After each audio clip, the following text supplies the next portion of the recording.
দায়িত্ব নিয়ে একের পর এক গুরুত্বপূর্ণ সিদ্ধান্ত নিতে শুরু করেছে রাজ্যের নতুন সরকার। মন্ত্রিসভার প্রথম বৈঠকে সীমান্তে ফেন্সিং এর জন্য বিএসএফকে জমি দেওয়ার সিদ্ধান্ত নেওয়া হয়, আর তারপরে সীমান্তবর্তী এলাকায় বসবাসকারী সাধারণ মানুষের চোখে মুখে স্বস্তির ছাপ দেখা যায়। তবে সরকারের এই সিদ্ধান্তে বেআইনি অনুপ্রবেশকারী আর চোরাচালানকারীদের রাতের ঘুম উড়েছে বলেই মনে করছেন অনেকে। অভিযোগ, নদিয়ার ভারত বাংলাদেশ সীমান্তবর্তী একাধিক এলাকায় এই পাকাপোক্ত কোনো ফেন্সিং এতদিন ছিল না। ফলে বিএসএফ এর নজরদারি থাকলেও অনেক সময় তাদের চোখে ফাঁকি দিয়ে চলতো অবৈধ ব্যবসা। বাংলাদেশ থেকে এদেশে অবৈধভাবে চলতো অনুপ্রবেশ।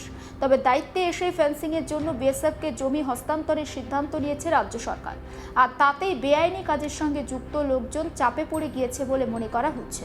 একবার শোনায় বিজেপির মুখপাত্র সোমনাথ কর এ বিষয়ে কি বলছেন সেই বক্তব্য।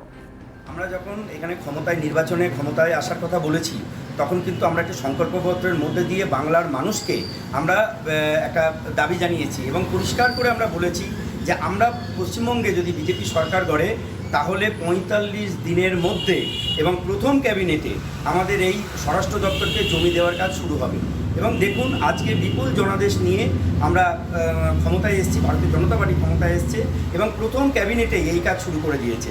এবার যে প্রায় ৬০০ কিলোমিটার যে জায়গা, যেটা এতদিন ধরে মমতা বন্দ্যোপাধ্যায় স্বরাষ্ট্র দপ্তরের বারবার চাওয়া সত্ত্বেও না দিয়ে রেখেছিল, যে সমস্ত জায়গাগুলো দিয়েই মূলত এই অবৈধ অনুপ্রবেশ এবং আন্তঃচোরাচালান যেগুলো হতো, সেই কাজগুলোকে সুন্দর কৌশলগতভাবে করে আজকে তৃণমূল কংগ্রেসের এক একজন লিডার ফুলে ফেঁপে উঠেছে অর্থনৈতিকভাবে।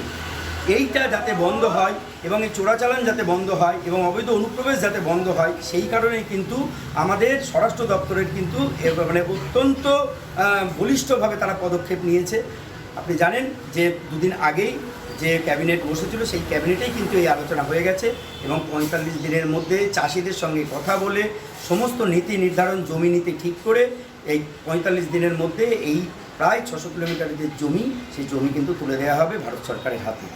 ভারত বাংলাদেশ লাগোয়া সীমান্তবর্তী যে বসবাসকারী রয়েছে, তাদের একটা অভিযোগ, যারা ঠিকঠাক ন্যায্য মূল্য পায়নি বলে তারা জমি দেয়নি। এটাকে কতটা সমাধান করতে পারবেন আপনি? না, একদমই সেটা সঠিক বিষয় নয়। তার কারণ হচ্ছে এই যে ন্যায্য মূল্য না দিয়ে কৃষকদের উপরে দোষ চাপানো।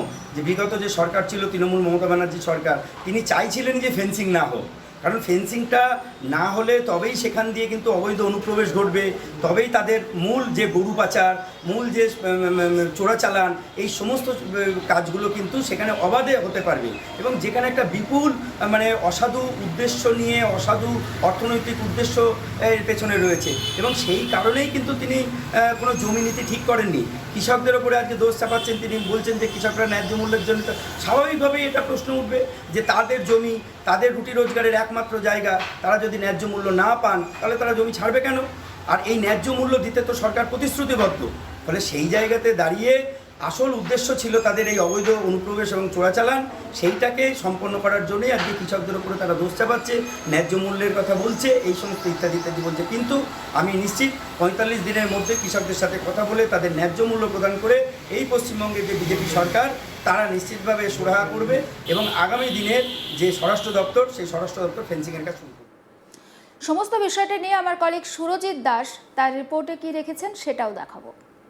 পশ্চিমবঙ্গের যে সমস্ত জেলাগুলিতে মূলত ভারত বাংলাদেশের সীমান্তবর্তী এলাকা রয়েছে, তার মধ্যে নদিয়া অন্যতম। নদিয়ায় প্রায় ১০০ কিলোমিটার জুড়ে ভারত বাংলাদেশ সীমান্ত রয়েছে। কোথাও কোথাও কাঁটাতারের ব্যবস্থা রয়েছে, আবার কোথাও ফাঁকা রয়েছে, যার কারণে বিগত বছরগুলিতে একাধিক খবর উঠেছে যে বাংলাদেশ অনুপ্রবেশকারীরা তারা অবাধে ভারতে ঢুকে পড়ছে এবং তারা বিভিন্ন অজুহাত দেখিয়ে বিনা পাসপোর্ট ভিসাতে, অর্থাৎ অনৈতিকভাবে ভারতে প্রবেশ করছে। যেহেতু বিভিন্ন জায়গায় কাঁটাতারের ব্যবস্থা নেই, সেই কারণে কিন্তু চোরা পথে তারা ভারতে প্রবেশ করে এবং এখানে এসে ভারতীয় দালালদের সাহায্যে ভারতীয় যে নথি, অর্থাৎ ভোটার কার্ড, আধার কার্ড, প্যান কার্ড, এই সমস্ত নথি অনৈতিকভাবে বানিয়ে তারা দীর্ঘদিন ধরে ভারতেই থেকে যায়, ভারতের বিভিন্ন রাজ্যে তারা কাজ করে। সেই জায়গায় দাঁড়িয়ে বারংবার বিএসএফ বিরুদ্ধে প্রশ্ন উঠেছিল যে কীভাবে তারা অবাধে মূলত ভারতে প্রবেশ করছে। সেখানে কিন্তু কেন্দ্রীয় স্বরাষ্ট্র মন্ত্রকের তরফে বলা হয়েছিল যে যেহেতু বিভিন্ন জায়গায় কাঁটাতারের ব্যবস্থা, অর্থাৎ বেড়ার ব্যবস্থা করা নেই, সেই কারণে কিন্তু অনেক সময় সমস্ত যখন বিশেষ করে পাট থেকে শুরু করে ধান, এইসব সবজি হয়, এইসব ফলন ফলে, তখন কিন্তু এই পাট ক্ষেতের মধ্যে দিয়ে কিন্তু অবাধে বাংলাদেশিরা এদেশে প্রবেশ করে। সেই জায়গায় দাঁড়িয়ে তারা রাজ্য এবং কেন্দ্রের মধ্যে একটি বিবাদ তৈরি হয়। কীরকম বিবাদ? সেটা হচ্ছে স্বরাষ্ট্র তরফ অর্থাৎ কেন্দ্রীয় সরকারের তরফে জানানো যায় যে আমরা বেড়া দেওয়ার চেষ্টা করছি, কিন্তু রাজ্য সরকার সাহায্য করছে না, অর্থাৎ জমি অধিগ্রহণ করে দিচ্ছে না, যার কারণে সেই সমস্ত জায়গাগুলোতে সীমান্তগুলি এলাকায় বেড়া লাগানো সম্ভব হচ্ছে না। সে জায়গায় দাঁড়িয়ে নির্বাচনের আগে বিজেপির তরফ থেকে প্রতিশ্রুতি দেওয়া হয়েছিল যদি এ রাজ্যে বিজেপি ক্ষমতায় আসে তবে কিন্তু যে সমস্ত জায়গাগুলিতে কাঁটাতারের বেড়া নেই সেই সমস্ত জায়গাগুলিতে কাঁটাতারের ব্যবস্থা করা হবে। অর্থাৎ নির্বাচনে হয়েছে, এসআইআর হয়েছে, যারা অনৈতিকভাবে নাম তুলেছিল কারোর নাম বাদ গেছে, যারা দীর্ঘদিন ধরে ভোট দিয়ে এসছে তাদেরও নাম বাদ গেছে। এই এসআইআর নিয়ে দীর্ঘ বিতর্ক রয়েছে। তবে সরকারে পালাবদলের পর গেরুয়া শিবির যখন এই রাজ্যে ক্ষমতা দখল করেছে তখন তারা এখনও জানাচ্ছে যে ৪৫ দিনের মধ্যে যে সমস্ত এলাকায় কাঁটাতার নেই সে সমস্ত এলাকায় কাঁটাতারের বেড়া দেওয়া হবে। তবে এ বিষয়ে সীমান্তবর্তী এলাকায় যারা বসবাস করে তারা কাঁটাতারের ব্যবস্থা পেয়ে আশ্বাস পেয়ে খুশি। তার কারণ তারা কিন্তু দীর্ঘ সময় নিরাপত্তাহীনতায় ভোগে। বিভিন্ন সময় চোরাচালানকারীরা যেভাবে অবৈধভাবে বিনা বাধায় যেহেতু কাঁটাতারের বেড়া নেই ভারতে প্রবেশ করে, সে জায়গায় তারা কিছুটা নিরাপত্তাহীনতায় ভোগ করছিলেন। তবে তারা এতে খুশি। তবে তাদের একটু দাবি, যেহেতু তারা বিভিন্ন জায়গায় তাদের জমি রয়েছে, জমি চাষ করতে যান, তাদের জমি লাগোয়া যাতে কাঁটাতার দেওয়া হয়, গ্রাম লাগোয়া নয়, তাহলে সেক্ষেত্রে জমি চাষ করতে গেলে কিছুটা সমস্যা হবে। অর্থাৎ কথাবার্তা বলে তাদের সঙ্গে সীমান্তবর্তী এলাকার যারা মানুষ তাদের সঙ্গে বলেই যাতে সীমান্তে বেড়া দেওয়া হয় সেই দাবিও জানাচ্ছে তারা। তবে কাঁটাতার হওয়াতে অনেকটাই নিরাপত্তা বাড়বে বলে সীমান্তবর্তী এলাকার মানুষ মনে করছে। পাশাপাশি অবৈধভাবে যেভাবে ভারত থেকে বাংলাদেশ থেকে ভারতে প্রবেশ এবং ভারত থেকে বাংলাদেশে অবৈধভাবে অবাধে যাতায়াত করতো সেই যাতায়াতের সংখ্যা অনেকটাই কমবে বলে মতামত সীমান্তবর্তী এলাকার মানুষদের।